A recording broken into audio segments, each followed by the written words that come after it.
For today's video guys, mayroon akong, ano bang tawag nito? Kapitera or pot? Ano ba to? So, linisin natin guys. Kasi ano siya super na siya. Kung sa edad, super tanda na siya. Ang naka-engrave dito guys is 1836. Also imagine mo, mayroon pala akong ganyan katandang hawak-hawak. Hawak-hawak. Kaya naisipan ko guys, linisin. Hindi ko alam kung metal siya o pero ayan, nung lininis ko, ayan, kumikinang. Sabi ko, linisin para tignan lang natin. Di ba masarap i-display pag mayroon kang bagay na matatanda. Parang wala lang, parang mahilig kasi ako guys magkukulit. Kahit mga barya, basta luma, kinukulit ko guys. Lalo pa ito, naka-engrave talaga yung 1836. So, ayan, na isipan ko yung sa aking mga followers.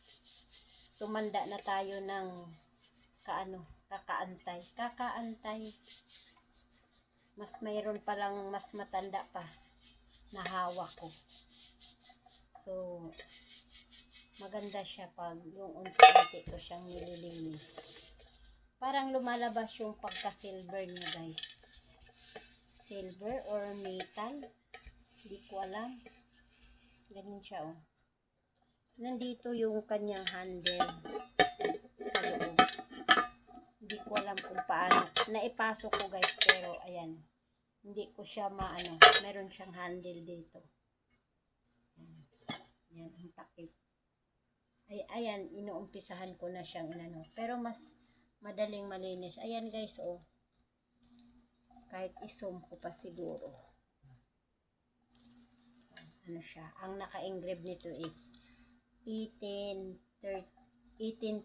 So, imagine mo kung ilang taon na siya.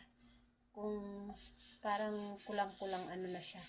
200 years. Diba? Ito lang yung mayroon ako. Parang happy naman ako. Lang to guys. Nakita ko lang to dati sa yung nagagarden baga ako dati. Ito yung nahukay ko. Nagagarden ako doon sa San Valley. Sa San Valley pa to that time. Tapos, hindi siya, parang ngayon na lang nabigyan ko siya ng pansin. Tinabi-tabi ko lang kasi, yung, nag-enjoy lang ba ako sa edad niya. Sa edad, di ba? Lang, mahilig lang ako magkukulit ng ganito. Sabi ko, pag at least meron akong pinakamatandang gamit. Talaga siya. So, wala man akong ginagawa, naisipan ko siya na linisin. Hindi ko alam. Sabi ko nga, for me, ang pinaka-value, yung niya, yung taon niya, yung sa tagal. So, yun lang guys. Pinapakita ko lang sa inyo yung aking pot na pinaka-old. Yan.